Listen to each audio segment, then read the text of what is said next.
ఈ హిందూ సమ్మేళనం యొక్క ముఖ్య ఉద్దేశం కూడా ఇదే. ఈ రోజున ఈ సంవత్సరం అంతా కూడా దేశంలో 30,000 స్థలాలలో కాశ్మీర్ నుంచి కన్యాకుమారి వరకు, అటక్ నుంచి కటక్ వరకు, నాగాలాండ్లో, అస్సాంలో, మణిపూర్లో ఎక్కడైతే హిందువులు 5%, 10% ఉన్న చోట కూడా ఇటువంటి హిందూ సమ్మేళనాలన్నీ జరుగుతున్నాయి. ఈ సంవత్సరం యొక్క ప్రత్యేకత ఏంటంటే మనందరికీ తెలిసిందే, ఈ సంవత్సరము భారతదేశ చరిత్రలో ఒక సువర్ణాక్షరాలతో లెఖించదగినది. కరెక్ట్గా 100 సంవత్సరాల కిందట భారత యవనిక పైన నిశ్శబ్ద విప్లవముగా, మౌన తపస్విలాగా, మన పవిత్ర భారత మాతని జగజ్జనినిగా, విశ్వగురువుగా చూడటానికి అహర్నిశలు కృషి చేస్తున్నటువంటి రాష్ట్రీయ స్వయం సేవక సంఘం ప్రారంభించి కరెక్ట్గా ఇప్పటికి 100 సంవత్సరాలు పూర్తయింది. 1925లో 1925లో విజయదశమి రోజున నాగపూర్లో డాక్టర్ కేశవరావు బలీరామ్ హెడ్గే వారు అనేటువంటి ఒక మహానుభావుడు యొక్క హృదయ గంగ 4 తరాల వెనక్కి వెళ్ళొద్దు అని మీరు అడగవలసింది 3 తరాలే. 4వ తరం వెళ్ళొద్దు. ఎందుకు 4వ తరం హిందూ వాడు, వాళ్ళ ముత్తాత తండ్రిలో హిందూ. అది అడిగితే మన బండారం బయటపడిపోయి అటువంటి పరిస్థితి ఉంది. ఎందుకనంటే వాళ్ళు భయపడి ఆ హింస భరించలేక ఏదో కారణాల వల్ల కొంతమంది మన సోదరులు అలా విడిపోయిన సోదరుల్ని అప్పుడు ఈ కులమౌఢ్యం బాగా బలీయంగా ఉన్న రోజులు కాబట్టి తురగమతం నుంచి వాళ్ళు మళ్ళా వెనక్కి వచ్చే ప్రయత్నం చేస్తే మన వాళ్ళు రానివ్వరు. మన సమాజంలో కూడా దోషాలు ఉన్నాయి. మన వాళ్ళు వాళ్ళని రానివ్వాల మన మతంలోకి రానివ్వక వాళ్ళని అక్కడే ఆపేశారు. వాళ్ళు ఏం చేస్తారు, ఇంకా అక్కడే పడున్నారు అశాంతిగా. ఆ తర్వాత ఒక జనరేషన్ అయిపోయిన తర్వాత ఇంక పోతుంది, అది అలా కలిసిపోయింది. మన సమాజంలో మనం నేర్చుకోవాల్సింది ఏంటంటే ఈ మతాలు కాదు, కులాలు. ముఖ్యంగా కులం అనేది అసలు ఏమాత్రం సత్యం లేనటువంటి విషయం. ఎందుకంటే హాస్పిటల్లో పిల్లల్ని మారిస్తే, ఒక తల్లికి పుట్టిన పిల్లని ఇంకో తల్లి దగ్గర పడుకోబెడితే ఆవిడకి ఏం తెలుస్తుంది? ఏమీ తెలవదు. వాడు మన ఇంట్లో పెరుగుతాడు, మన కులం వాడికి వస్తుంది. ఇప్పుడు ఈయన ఉన్నాడు కదా, మన అందశ్రీ ఏ కులంలో పుట్టాడో తెలవదు ఆయనకి. అనాథగా పెరిగాడు. అక్షరముక్క రానివాడు మహాకవిత్వం చెప్పేవాడు చిన్నతనాల్లో. అందశ్రీ తెలంగాణలో గొప్ప కవి, రాష్ట్రీయ గీతం రాసినటువంటి మహాకవి. తర్వాత ఎవరో ఒక మహానుభావుడు వీడిని చూసి, బాలుని చూసి, ఇతనికి ఇంత ఆసుధారం ఉంది, ఇతను పైకొస్తాడు, కొంచెం విషయం అవగాహన చేస్తే అని దగ్గరికి చేసి అతనికి తెలుగు, సంస్కృతం అని నేర్పి శంకర పీఠాల్లో ఏదో పీఠం నుంచి ఒక స్వామి తీసుకెళ్ళి నేర్పి ఆయనకి సంస్కారం అది నేర్పిస్తే ఆయన ఎంఏ పాస్ అయ్యారు. తర్వాత అంటే పెద్దవాళ్ళు అయిన తర్వాత ఈ మధ్య, కానీ కవిత్వంలో ఆయన చెప్పగలిగిన చాలా గొప్ప కవి ఆయన ఏ కులంలో పుట్టాడు? అన్ని కులాల వాళ్ళు మా కులం అంటారు. ఏ కులంలో పుట్టాడో ఆయనకే తెలదు. ఆయన కులం యొక్క సత్యత్వం అంత అర్థం లేదు. కులంకి సత్యత్వం లేదు. వివాహాలు వాటి విషయంలో నేను చూశాను సమాజంలో. ఓ 3-4 పిల్లల జీవితాలు ఆగమైపోయి, వాళ్ళు పెళ్లి చేసుకోని ప్రపోజల్స్ వచ్చిన టైంలో వీళ్ళు నేను ఫలానా వాడిని చేసుకుంటానన్నా, వాడిని మీరు చూడండి, వాడిలో మీరు చెప్పిన సంబంధంలో ఉన్న మంచి లక్షణాలు ఏమైనా లేకపోతే మీకు ఏమైనా దుర్లక్షణాలు కనిపించినా నేను మానేస్తా, మీరు చూసి చెప్పండి అంటే కాదు, వాడు మన కులం కాదు అని సంబంధాలు చెడగొట్టేసి ఆ పిల్లలు పెళ్ళిళ్ళు చేసుకోవాలా. నేను వాడిని చేసుకుందాం అనుకున్నా. హిందూ స్త్రీ మనసులో ఒకరిని పడితే ఇంకా వేరే వాడితో జీవించలేదు. మనకది మొట్టమొదటి నుంచి సీతా సావిత్రి పుట్టిన నేల ఇది. ఈ నేలలో అలా జీవించలేదు. అటువంటి ధర్మంలో ఉన్న పిల్లలు పెళ్లి చేసుకోవడం మానేశారు. 40 ఏళ్ళు అలా వచ్చేసేయి, ఇప్పుడు వాళ్ళు ఇంకా పెళ్లి చేసుకునే వయసు కూడా కాదు మాది అనేసి జీవితం అలా కలిగించారు. నేను చూసే ఆడపిల్లలే తల్లిదండ్రుల మూర్ఖత్వంతో వాళ్ళ సంబంధాలు చెడిపోయి, కేవలం తల్లిదండ్రుల మూర్ఖత్వంతో, లేకపోతే హాయిగా ఉండేవాళ్ళు. ఈ మనం చుట్టాల పిల్లలకి ఇచ్చిన సంబంధాల కంటే ఆ సంబంధాలే చాలా హాయిగా ఉన్నాయి. ఎందుకంటే ఒకళ్ళకొకళ్ళకి అండర్స్టాండింగ్ ఉంది. ఒక ప్రాయం తెలిసిన తర్వాత ఒకళ్ళనొకళ్ళు అండర్స్టాండ్ చేసుకుని పెళ్లి చేసుకుందాం అనుకున్నారు వాళ్ళు. అటువంటి సంబంధాలు మనం చేయకుండా మనలో ఏదో చిన్న చిన్న ఒకే వెజిటేరియన్స్ నాన్ వెజిటేరియన్ కమ్యూనిటీలోనే 2 క్యాస్ట్ల వాళ్ళు పెళ్లి చేసుకుంటే వాళ్ళకి కష్టం. అది చాలా దురదృష్టమైన పరిస్థితి. వెజిటేరియన్ నాన్ వెజిటేరియన్ కూడా పెద్ద విశేషం కాదు, ఒకరి కోసం ఒకరు మానుకుంటారు. పెద్దవాళ్ళే దాన్ని విశేషం చేసి ఈ కుల వ్యవస్థని, ఈ సమాజంలో ఎలా ఉంటుందంటే, శ్రీ వైష్ణవులు గురువు రామానుజ స్వామి ఉన్నారు కదా, వారు ఇదంతా తప్పు, మీరు ఏ కులం రా అంటే మేము వైష్ణవులు అని చెప్పండి అని అన్ని కులాల వాళ్ళని కూర్చోబెట్టి భోజనాలు పెట్టేవారు ఆయన. అన్ని కులాల వాళ్ళు ఏ కులం అంటే వైష్ణవులు అని చెప్పండి. ఆయన దేహత్యాగం అయిపోయిన తర్వాత, దేహత్యాగం అయింది, దేహాన్ని ఉంచారు, ఇంకా శ్రీరంగంలో ఉంది. అయిపోయిన తర్వాత ఆయన దేవుడు, ఆయన కులాలు లేవు, మనకెందుకు లేవు కులాలని ఈ కులాల తాలూకు పెత్తందారులు ఆ కుల వ్యవస్థను మళ్ళా తీసుకొచ్చి పద్ధతిగా నిలబెట్టారు. ఈ స్వార్థపరులు ఎవరైతే ఉన్నారో సమాజంలో భ్రష్టాచారాలని పెంచి పోషిస్తున్న వాళ్ళని, వాళ్ళకి లీడర్షిప్ లేకుండా మనం చేయలేకపోయాం. అందువల్ల ఏమైంది, ఈ జాడ్యాలు అన్నీ వచ్చేసాయి. మన సమాజంలో సగం మంది స్త్రీలకి, సగం మంది జనాభాకి ఎడ్యుకేషన్ లేకుండా అయిపోయింది.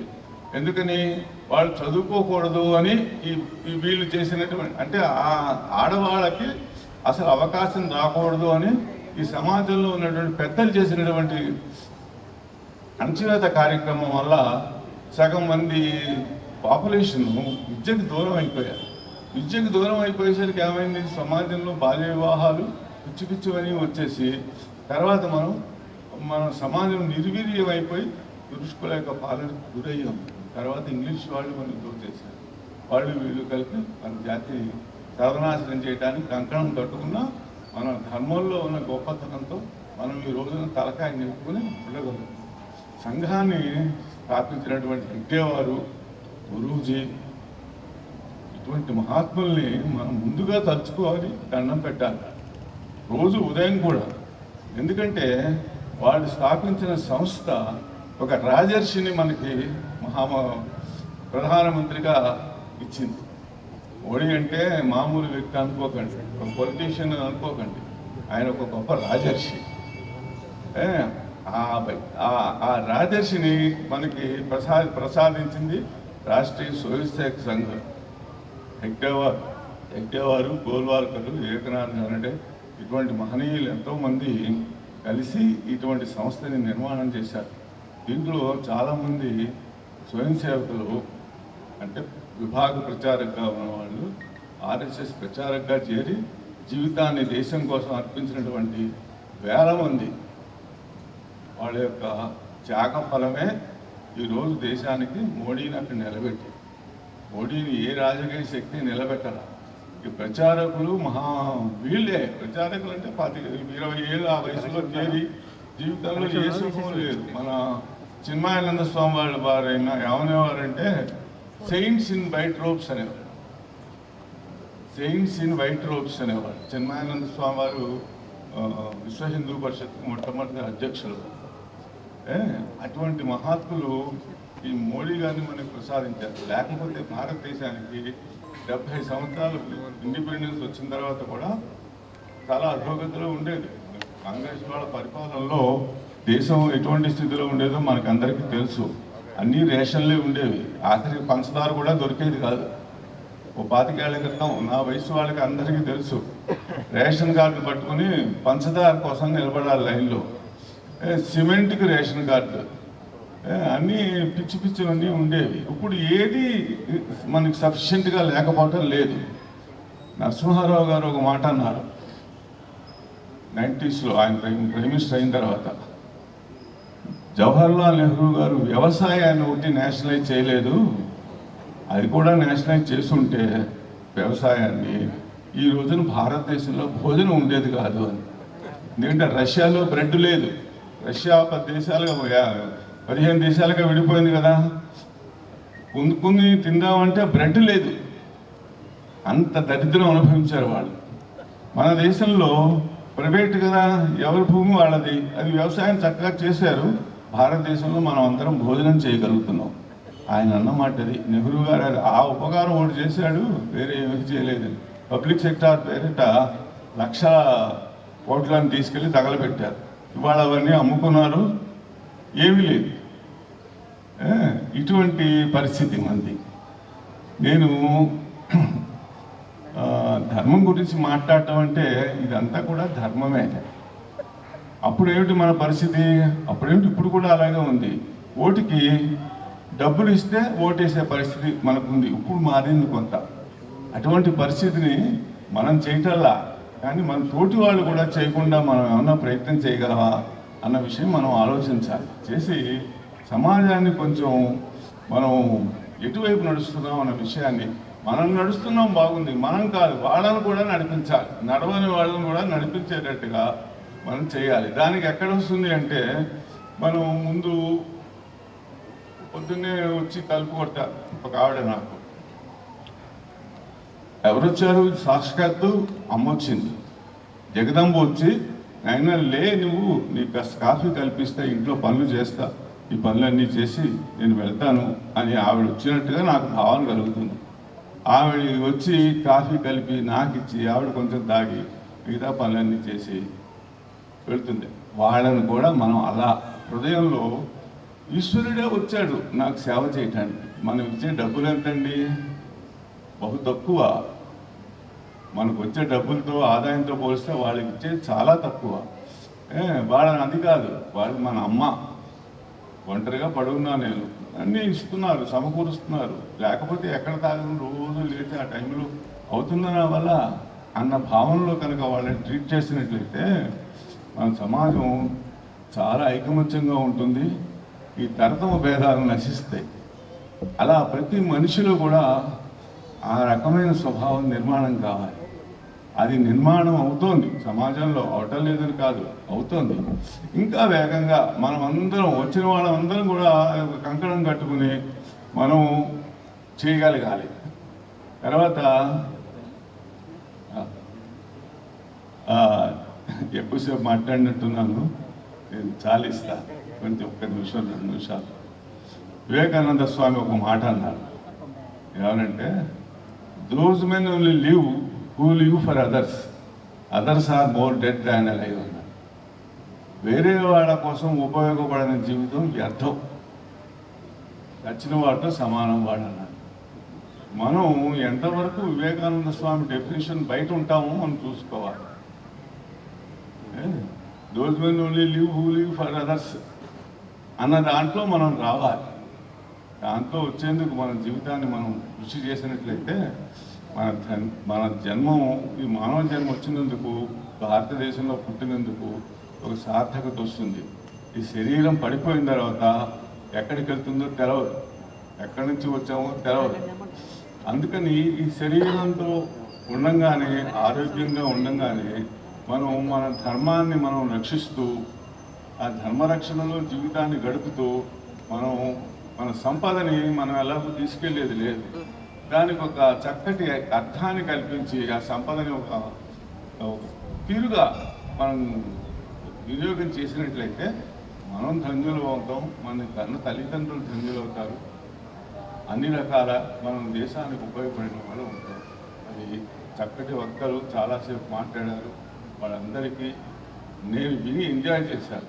డ్యాన్స్ చేసిన పిల్లలు, తర్వాత ఈ కార్యాన్ని నిర్వహించడానికి అనేక మంది అనేక రకాల కష్టాలు పడుతున్నారు. వాళ్ళందరికీ నేను థ్యాంక్స్ చెప్తూ సెలవు తీసుకున్నాను. నమస్కారం.